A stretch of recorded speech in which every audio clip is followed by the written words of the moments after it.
Udah. Wih. Bentar ya. Aku buka. Sabar ya. Jadi agak nge-lag ya. Ada ya. Nah, jadi di sini datanya. Siap-siap Kristen pegangan ini akan membuatkan kalian kaget sebab pasti banyak Kristen yang kaget dengan data ini. Pasti. Sebab kalian enggak pernah baca Bible. Ya, dan semestinya kalian akan kaget dengan data-data. Pasti akan ketika kalian melihat data ini, pasti kalian akan merasakan seperti ini, meninggal. Biasanya sih, sebab kalian nggak pernah baca, kaget sebabnya. Ya, itu sebab harus baca Bible.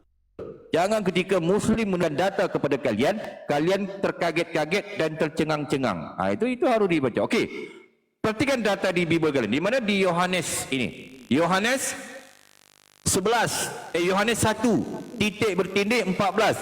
Noise, sabar. Siapa ni? Tes 1 2 3 1 2 3. Okey, perhatikan data di sini. Di Yohanes 1 titik bertindih 14. Perhatikan data di Bible. Ini Alkitab sabda di Bible kalian. Buka Bible kalian, belajar yang benar. Di sini dikatakan apa ni? Perhatikan ini. Ini data yang valid ya ni. Perhatikan ni. Nih, firman. Ini kan merujuk kepada si Yesus, betul enggak? Si Yesus kan? Sebab banyak Kristen marah ke aku, Ahayas, kamu mengatakan Yesus anak anjing, Yesus anak babi, Yesus anak domba, Yesus anak binatang. Datanya mana? Ini aku tunjukkan ini. Bodoh, bahlul, bangau, Kristen. Ini datanya. Dikatakan apa ni? Firman. Firman kan merujuk kepada Tuhan kalian di keimanan kalian. Benar tak? Firman itu Yesus lah di kalian. Jadi Yesus itu, firman itu telah menjadi daging. Nih daging, tu daging. Betul, manusia daging. Anjing daging enggak? Anjing. Daging lah. Mana sih? Babi daging enggak? Babi. Daging lah. Babi itu. Jadi Tuhan kalian bisa menjadi apa saja. Jadi jelas Yesus pernah menjadi anak anjing, pernah menjadi anak babi. Ini data valid yang ada di Bible sesuai dengan yang tertulis. Begitu ya, Bang Baal anak baik dengan sedikit aku tambahkan. Ternyata Yesus bukan hanya sekadar pernah menjadi anak anjing, pernah menjadi anak babi. Yesus juga pernah menjadi anak binatang yang bernama domba. Itu lebih jelas di Bible. Ya, itu di mana tertulisnya? Di sini, perhatikan ya. Sebab banyak Kristen mengatakan itu perumpamaan, itu hanya gelar. Salah. Kalau kalian membaca Bible dengan benar, ada beberapa data di Bible yang ternyata Yesus serupa dengan binatang loh. Ternyata Kristen, belum aku lagi memberikan satu data Yesus bertanduk 7, bermata 7, belum lagi. Nanti kalian pusing, ya. Sebab harus membaca Bible dengan benar. Sebab aku orang yang akademis, ketika aku berbicara pasti dengan data-data yang valid yang ada di Bible ya. Luar biasa ya. Ini perhatikan data ini. Jangan kalian terkaget-kaget, tercengang-cengang. Ini data yang valid yang ada di Bible kalian. Ternyata selama ini kalian Kristen yang sudah berumur 40 tahun, 50 tahun, 60 tahun, 70 tahun, 80 tahun, 90 tahun, 90 tahun kalian menyembah binatang yang bernama Yesus. Jadi loh. Ini itu sebab harus belajar, cari tahu, baca Bible. Ternyata kalian menyembah seekor binatang loh yang bernama Yesus loh. Kurang ajar. Ini tulis. Yang ngomong-ngomong aku enggak bacalah Bible kalian. Di sini dikatakan apa ni? Nih, Yohanes 1 titik bertindih 29 TB. Apa dikatakan ini? Pada keesokan harinya, Yohanes melihat Yesus datang kepadanya. Dan berkata, dan ia berkata, ia ni siapa? Si Yohanes. Ceritanya Yesus ini datang kepada Yohanes dan Yohanes berkata merujuk kepada Yesus, lihatlah anak domba Theos, alani Theos, anak domba yang menghapus dosa dunia. Coba tuh, perhatikan Kristen, Tuhan kalian bisa menjadi apa saja dan dia pernah menjadi anak binatang. Pertanyaannya, domba ni binatang ke apa? Tumbuh-tumbuhan domba itu? Kristen jawab, macet. Memang bodoh kalau itu, memang bodoh. Domba tu binatang lah Kristen ya. Domba itu adalah seekor binatang Yesus. Jadi Yesus itu adalah anak domba, anak binatang yang namanya adalah Yesus. Jadi mungkin begitu Tuan Baal dengan pertanyaan. Ini pertanyaan yang bagus. Moga-moga dengan pertanyaan ini bisa mencerdaskan Kristen dan mereka tahu apa yang mereka sembah ternyata anak binatang yang bernama Yesus. Mungkin begitu, Bang Bal. Silakan. Insyaallah ya. Itu nanti kita silakan, mungkin ada teman Kristen yang mau menanggapi ini, pendeta ini pakai data ya. Silakan. Yang penting naik pakai data dengan itu. Iya, silakan. Apa-apa. Ya. Yang Kristen siapa? Silakan Os disapa dulu.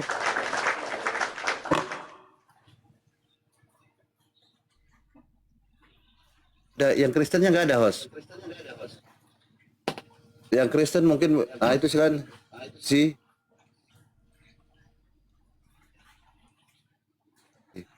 Silakan.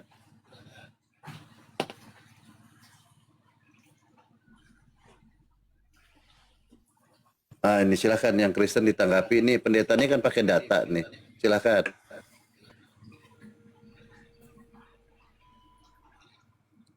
Monitor. Assalamualaikum. Waalaikumsalam. Kristen atau Muslim, Bang? Muslim lah Bang, udah pakai salam. Oh iya, masalahnya sekarang banyak yang Kristen juga pakai salam gitu. Oke, nggak apa-apa. Oke, pendeta. Iya Bang, ada juga tuh Bang, Kristen dengan Islam. Iya, betul, alhamdulillah. Nah, pendeta, kalau tadi pakai data, seharusnya kan nanti Kristen harus nanggapi itu kan ya. Yang dibacakan pendeta ini kan hanya membaca saja ya. Terus kalau Yesus ini adalah seekor iblis, ini gimana pendeta? Pendeta selalu ngomong gitu, saya kurang paham. Silakan lanjut. Baik. Tolong bagus ya. Bang Baal, sebenarnya untuk pengetahuan, memang banyak Kristen tu memang nggak bisa menanggapi aku, memang ya. Sebab banyak Kristen, kemarin pun ada beberapa pendeta yang debat sama aku, nggak bisa membantah aku. Apalagi yang jemaat sekolah minggu, biasa nggak bisa bantah ya. Wajar itu. Nah, tapi nggak apa-apa, kita memberikan penjelasan. Jadi pertanyaan tentang bagus ya, tentang ternyata benar, Yesus juga selain dia menjadi seekor anak binatang, Yesus juga dia pernah menjadi seekor iblis. Ini akan membuatkan kalian kaget, tercengang-cengang Kristen. Itu sebab ini tertulis di Bible. Inilah risikonya. Ini bukan penghujatan, ini bulan puasa. Ini tertulis di Bible kalian Kristen. Aku hanya menyampaikan. Ternyata menurut data di Bible kalian, Yesus itu pernah menjadi seekor iblis loh. Coba. Kaget kan? Baru tahu kan? Sebab kalian enggak pernah baca Bible, pergi gereja duk tergedik kesurupan, bodoh, banyak makan babi, otak mampet kalian itu. Itu sebab jangan banyak makan babi, baca Bible. Pendeta pun enggak pernah membacakan Bible kepada jemaat. Pergi gereja kok congor aja pendetanya. Jemaat duk mangut-mangut, pendeta sama jemaat botol. Dah jadi namanya botol berjamaah. Itu ya, bacalah Bible. Okey, aku jelaskan kepada kalian di mana datanya Yesus itu menjadi seekor iblis. Di sini. Perhatikan Kristen, data ini data valid yang ada di Bible kalian. Ternyata selama ini selain kalian menyembah seekor anak binatang yang bernama Yesus, kalian juga menyembah seekor iblis yang bernama Yesus. Ini katanya. Yang mengatakan ini bukan aku, ini pengakuan Yesus itu sendiri. Yesus mengaku dia adalah seekor iblis loh. Nah, hati-hati Kristen ya, hati-hati. Ini pelajaran yang bagus bagi kalian, terutama pendeta-pendeta. Kalian catat pelajaran ini. Ini penting. Kasih tahu kepada jemaat-jemaat kalian. Ternyata selama ini kalau menyembah seekor iblis. Kalau di Islam kita enggak perlu tahu tentang ini, sebab kita sudah tahu tentang siapa yang datang nanti, siapa itu Dajjal, siapa itu Ya'juj dan Ma'juj, siapa itu nanti berunut ceritanya sehingga ada turunnya Nabi Isa AS. Cuma kalian Kristen enggak paham Bible kalian. Aku ajarkan kepada kalian siapa Dajjal sebenarnya ataupun iblis itu. Perhatikan di sini. Di sini katakan apa? Di Wahyu 22 titik berdiri 16 TB. Apa dikatakan di sini nih? Aku Yesus telah mengutus malaikatku untuk memberi kesaksian tentang semuanya ini kepadamu bagi jemaat-jemaat. Nah, pasti Kristen akan bertepuk-tepuk tangan tu. Yesus mengutus malaikat. Berarti Yesus itu benar Tuhan yang sebenarnya. Tunggu dulu, kepala otak kau. Kristen bodoh. Sabar dulu. Jadi kalian harus tahu dulu. Adakah di Bible itu hanya Yesus yang punya malaikat? Pertanyaannya, Kristen jawab. Macet, nggak bisa jawab kalian. Nah itu aku bilang. Bodoh, nggak baca Bible. Lepas tu ngomong, Yesus mengutus malaikat, berarti Yesus Tuhan. Kepala Bak kalian bodoh. Jangan marah kan ya. Aku menyampaikan, faham ya? Ternyata di Bible bukan hanya Yesus yang ini yang punya malaikat. Ternyata di Bible iblis juga punya malaikat. Kaget kan? Kaget kan? Kagetlah, enggak pernah cari tahu, bodoh. Ya, sudahlah enggak tahu, kafir kalian Kristen, bego lagi, bodoh. Bacalah Bible. Nih katakan data ini. Ternyata di Bible iblis juga punya malaikat loh. Hati-hati loh. Di mana datanya? Okey, perhatikan data ini. Siap pegangan. Ini akan membuatkan kalian kaget dan pasti membuatkan kalian tercengang-cengang sehingga terbelalak-lalak mata kalian. Pasti nih, ya. Sebab kalian enggak pernah baca. Aku kasih tahu kalian ya. Aku kasih tahu kalian data ini. Itu ada di mana? Di Wahyu 12, ya. Wahyu 12 titik bertindih 7. Perhatikan, ini ada peperangan. Perang naga. Aku buktikan yang iblis juga punya malaikat loh. Nih perhatikan data ini. Pegangan. Ini akan membuatkan kalian kaget. Kalau ada tiang listrik, pegang tiang listrik. Pasti akan membuatkan kalian kaget. Pasti. Ya. Nih. Di sini dikatakan apa? Wahyu 12 titik bertindih 7 TB. Maka timbullah peperangan di sorga. Ada perang di sorga kalian. Mana aku tahu baca Bible kalian. Loh. Mikael dan malaikatnya berperang melawan naga itu. Perhatikan, naga ni merujuk kepada iblis. Baca Bible di Wahyu 1. Naga ni adalah iblis. Dan naga itu dibantu oleh malaikat-malaikatnya. Nah, jadi di Kristen, di Bible bukan hanya Yesus yang punya malaikat, iblis juga punya malaikat. Itu kok gampang kok paham, tak susah-susah amat sih. Gampang kok. Nah, kan? Yang penting harus banyak membaca. Jangan pergi gereja hanya baca Yohanes 1. Yohanes 1 dibaca, itu dibaca kok sampai meninggal kalian. Pada mulanya sampai meninggal dibaca itu. Bodohlah kalian. Jadi jemaat yang bodoh. Nah kan? Jadi jelas ya, ternyata di Bible bukan hanya Yesus yang punya malaikat, ternyata iblis juga punya malaikat. Jadi sekarang kita harus cari tahu di sini Yesus ni yang mana? Adakah dia seekor iblis yang bernama Yesus ataupun Yesus? Sebab ada dua sosok Yesus. Pertama yang mengaku-ngaku punya malaikat, yang kedua yang takut kepada malaikat. Jadi kita harus cari tahu. Nah kan? Ini Yesus yang mana? Itu sebab kita harus membaca lanjutannya di sini. Perhatikan apa dikatakan di sini. Tuh. Aku adalah Tunas, yaitu keturunan Daud, bintang timur yang gilang gemilang. Perhatikan. Kaget kan kalian kan? Pasti kalian baru baca. Bodoh kalian itu Kristen. Mau kalian pendeta, mau kalian pastor, uskup, semuanya botol. Enggak pernah baca Bible, enggak ngerti pun Biblenya sendiri. Lepas tu ngomonglah orang lain enggak paham, aku enggak paham. Aku kasih tahu kalian Kristen. Sebelum nenek kalian tu menetas, aku dah paham Bible. Aku lebih paham Bible daripada pendeta kalian Kristen. Faham enggak? Itu sebab harus belajar dengan aku, ya. Nah, jadi di sini Yesus dia mengaku. Dia itu adalah bintang timur. Bintang timur. Pertanyaannya, Kristen, betul? Kafir. Kristen, kafir. Oi, oten. Ten. Bodoh. Pertanyaannya, pertiniinya. Aku bertanya, aku bertini. Kristen, betul? Bangau. Aku tanya kalian nih, ya. Bintang timur di sini apa artinya bintang timur? Kristen. Jawab, Kristen. Bodoh, bangau. Macet, enggak bisa jawab. Pasti enggak bisa jawab kalian. Benar kan? Enggak bisa jawab lah sebab kalian enggak pernah cari tahu dan enggak pernah pun ambil tahu dan sok tahu. Bodoh. Ngomonglah, mohon ampun pendeta besar Ahayas, aku enggak tahu, tolong kasih tahu dong. Itu ngomongnya. Mana sih? Aku kasih tahu. Nah kan? Dengan data-data yang valid yang ada di Bible. Ngerti ya? Nah, ternyata di sini Yesus mengaku dia bintang timur. Jadi sekarang aku kasih tahu kalian, apa sih bintang timur ini? Nah, jadi kita pakai data ya. Sebab aku orang yang akademis ya. Orang yang akademis kalau berbicara pasti dengan data-data yang valid gitu ya. Nah, Jangan kalian ngomong, Hayas nggak paham Bible. Otak lo, kalian nggak paham. Aku ni pendeta besar lo, aku lebih paham Bible dari kalian. Hati-hati lo. Ya. Nah, di sini perhatikan, apa itu pengertian bintang timur? Nah, itu begini cara belajarnya. Jangan kalian belajar nggak paham, lepas tu ngomong nggak ngerti apa, lepas tu bilang bintang timur itu syarikat bas lah, filem lah, pelakon apa kali itu juga. Ngawur jawapannya.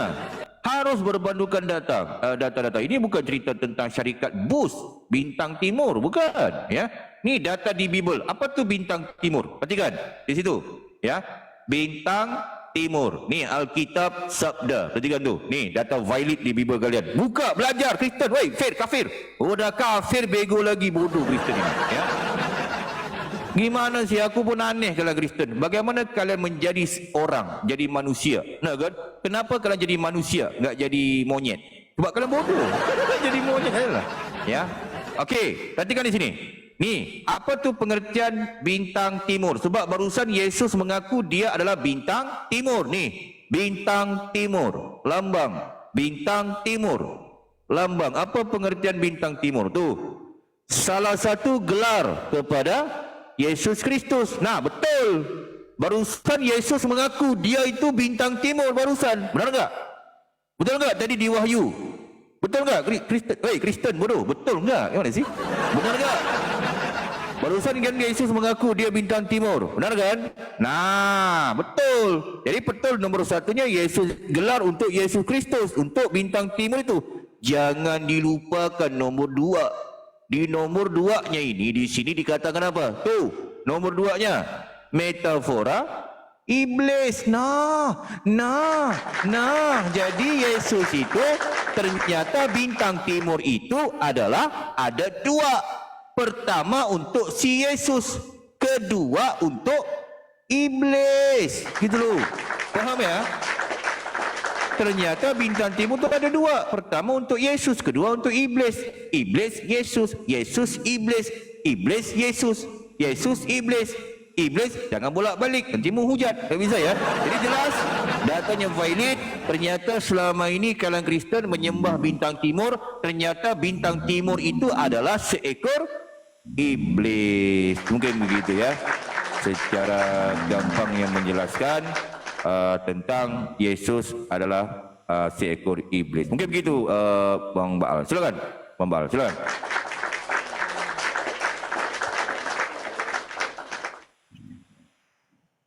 Silakan Bang Baal.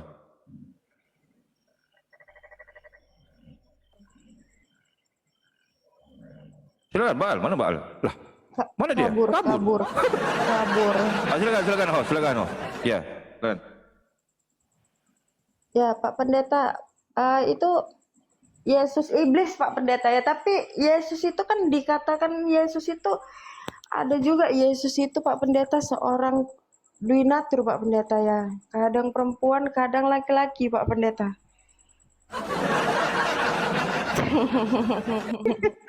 Aduh, itu lagi ya. Baik. Jadi mungkin pertanyaan bagus ya. Mungkin ini betul juga. Mungkin ada Kristen yang belum paham. Aku jelaskan kemarin. Tapi nggak apa-apa, aku ulang lagi ya. Ini penting ya. Ini memang penting sebab banyak juga Kristen belum tahu membahas tentang duinatur. Nah kan, duinatur Yesus banyak Kristen yang belum paham. Ternyata duinatur Yesus itu ternyata duinaturnya tentang Yesus itu pernah menjadi laki-laki dan pernah juga menjadi perempuan. Ini pasti banyak Kristen yang kaget. Hayas mengatakan Yesus pernah menjadi perempuan. Sih, datanya di mana sih? Benar kan? Gitu kan? Kalau nggak pernah belajar Bible dan ya ternyata Yesus juga pernah menjadi iblis yang seekor perempuan. Iblis betina maksudku. Yesus pernah jadi iblis betina ya. Seekor iblis. Ini siapa Ya. bernaik? Ini Mama Insaf, Mama. Halo.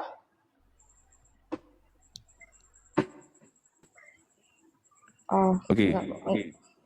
nggak monitor dia. Okey, kalau enggak monitor itu di itu aja, diletakkan itu aja. Di itu. Ya lanjut Pak Pendeta. Okey, baik. Aku lanjut ya. Ini pelajaran penting juga supaya jangan sampai nanti di framing ya, dikatakan yang enggak benar-benar. Ini enggak enak juga didengarkan sebab banyak daripada teman-teman Kristen mengatakan, wah, Ahayas mengatakan Yesus pernah menjadi perempuan. Datanya enggak ada. Kepala otak kalau Kristen bodoh. Kalau enggak baca Bible. Itu sebab harus membaca Bible. Di Bible jelas-jelas Tuhan kalian yang bernama Yesus pernah menjadi perempuan dia. Di mana datanya? Okey, aku tunjukkan ke kalian ya. Ini penting. Jadi aku jelaskan secara akademis, secara data-data yang valid, ternyata Yesus pernah menjadi perempuan. Ya, di mana datanya? Di sini. Perhatikan. Jadi harus difahami Kristen. Tuhan kalian menurut data Bible, dia itu serupa dengan manusia. Tuhan kalian Kristen serupa dengan manusia. Di mana datanya? Baca di Kejadian 1.26 TB ya. Kejadian 1.26 TB. Aku bukakan dulu supaya kalian lebih faham ya. Sebab baca Bible, jangan pergi gereja duk tergedi-gedi duk joget-joget kesurupan, bodoh kalau itu. Ni. Bolak balik aku jelasin, kau enggak faham-faham. Kau gimana sih kalau itu? Banyak makan babi, otak mampet dengan lemak babi, makanan haram dimakan. Lemak otak sumbat lah otaknya, bodoh Kristen. Ya. Ini perhatikan data di layar ini. Dikatakan apa ni? Di sini. Berfirmanlah Allah, ini Allah Elohim Tuhan. Apa katanya? Baiklah kita menjadikan manusia menurut gambar dan rupa kita. Berarti Tuhan kalian Kristen, ya, Kristen, kafir. Oi, kafir, Kristen, oten, botol, bahlul, bangau. Ni, perhatikan. Tuhan kalian Kristen serupa dengan manusia. Benar tak? Tuhan kalian serupa dengan manusia. Ni, manusia punya telinga, Tuhan kalian punya telinga. Manusia punya hidung, Tuhan kalian punya hidung. Benar tak? Itu, tertulis ni, serupa. Itu keimanan kalian. Mana aku tahu kan aku hanya membacakan data di bimbel kalian. Kalian pun tak faham kok, bodoh kalau itu. Banyak makan tikus, nah kan? Itu. Jadi Tuhan kalian serupa. Jadi ketika Tuhan kalian itu menjelma menjadi manusia, pasti serupa dengan manusia kan? Manusia kan ada dua. Kalau enggak laki-laki, perempuan dia. Kalau enggak perempuan, dia laki-laki. Kalau laki-laki punya lato-lato 2 biji. Benar tak? Batang satu berjuntai. Betul kan? Normal. Kalau enggak normal, dia punya lato-lato 2 biji. Batang enggak ada. Itu enggak normal. Faham ya? Gampang kok fahamnya. Kalau perempuan punya tempik, dia melintang dia. Melintang. Masa ginian aku mau jelasin konten. Bodoh kali ini. Faham-faham sendirilah. Ya, paham ya? Jadi Tuhan kalian itu menjelma menjadi manusia. Manusia ada dua, laki-laki dan perempuan. Laki-laki punya lato-lato, batang berjuntai satu. Perempuan dia melintang, punya tempik. Faham ya? Kalau di perjanjian baru, betul, Tuhan kalian Kristen ya menjadi seekor laki-laki. Seekor, bukan seorang laki-laki. Ketika Gibrail, baca di Lukas 1:31, Gibrail datang kepada Maria, kamu akan melahirkan seorang anak laki-laki dan namailah dia Yesus. Yesus ya. Tuhan kalian namakan Yesus, nah kan? Jadi betul. Kalau di perjanjian baru Tuhan kalian menjadi laki-laki, betul, tak salah itu. Cuma Kristen kalian bodoh, pendetanya botol, gak membaca Bible secara jelas. Ternyata di Bible, di perjanjian lama, Tuhan kalian Kristen pernah menjadi perempuan. Oh, pasti kalian kaget nih. Kaget kan? Sebab kalian gak pernah baca, bodoh, banyak makan babi otak kalian tu, sumbat, mampet otaknya. Baca Bible ya supaya lebih jelas. Jangan pergi gereja Bible diketek. Lepas tu joget-joget tu, nyanyi-nyanyi, apalah petik gitar tu nyanyi. An encus ida ubah ida kepala otak kau nyanyi-nyanyi gitu. Bacalah Bible. Gimana sih? Aku bilang kau baca Bible. Kau gimana sih kalau enggak baca Bible? Bacalah Bible ya. Okey, perhatikan data ini ya. Ternyata di Bible, di perjanjian lama, Yesus pernah menjadi perempuan. Di mana datanya? Perhatikan ini. Perhatikan. Siap-siap pegangan. Ini akan membuatkan kalian kaget dan tercengang-cengang. Ternyata Yesus pernah menjadi perempuan. Okey, siapkan pena, siapkan kertas. Kalian catat pelajaran ini, pelajaran yang tidak pernah diajarkan di gereja. Hati-hati, ya. Sebab Tuhan kalian pernah menjadi manusia dia, dan dia pernah juga menjadi perempuan. Ya, di sini datanya. Sebab aku ni orang yang akademis. Jangan kalian mengatakan, oh Ahayas enggak akademis. Kepala otak kau Kristen. Aku ni orang yang akademis kan ya. Aku enggak pernah ketika aku khotbah di mana-mana, aku enggak menampilkan data. Pasti punya data. Perhatikan data ni Ten. Nih, di mana di Yesaya? Yesaya 42 titik bertindih 13. Perhatikan di sini. Yesaya 42 titik bertindih 13. Nih, di sini dikatakan apa nih? Nih, Tuhan, dah aku buka yang ini dulu ya. TB itu di sini. Apa dikatakan? Tuh. Yesaya 42 titik bertindih 13 yang TB-nya. Ya, perhatikan nih, TB. Tuhan keluar berperang. Tuh, Tuhan kalian keluar berperang dia. Jadi jangan kalian ngomong, oh Tuhan kami enggak pernah berperang, dia mengasihi orang. Kepala otak kau Kristen bodoh. Nih berperang dia. Cuma perangnya itu ya Yesus, dia ini enggak ada prajurit, dia lawan tentera Romawi aja kalah dia, disalib dia, mati ya. Mati si Tuhan kalian itu ya. Nah, jadi dia pernah keluar berperang dia ya. Nah, okey, lanjut di sini. Apa dikatakan sini lagi nih? Ini seperti pahlawan, seperti orang perang. Ia, si Yesus, membangkitkan semangatnya untuk bertempur. Nah, jadi ia ni Yesus, tapi nama dia ketika ni Yesus, sebab dia perempuan.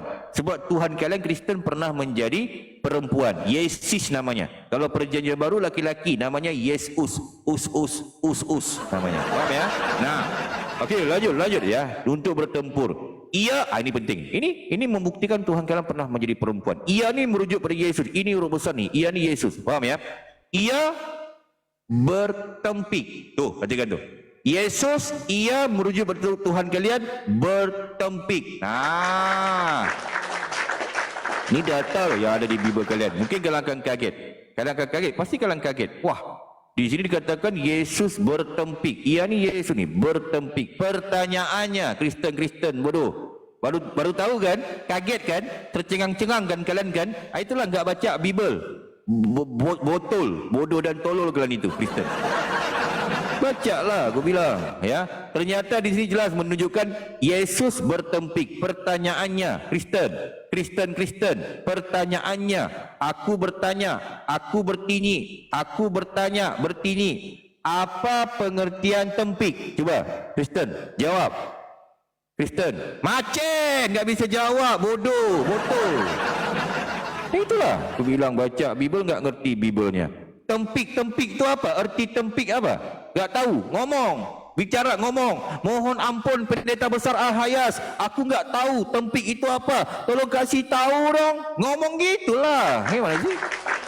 Betul sekali kan Kristen. Udahlah enggak tahu, tapi sok tahu. Nih aku kasih tahu kalian apa itu pengertian tempik, supaya kalian lebih bijak, lebih pintar sikit. Pengertian tempik ini ketika mengatakan Tuhan kalian pernah menjadi perempuan, kalian marah. Ahayas menghujat. Ahayas mengatakan Yesus pernah menjadi perempuan. Dia menghujat. Kepala otak kau Kristen bodoh. Kalian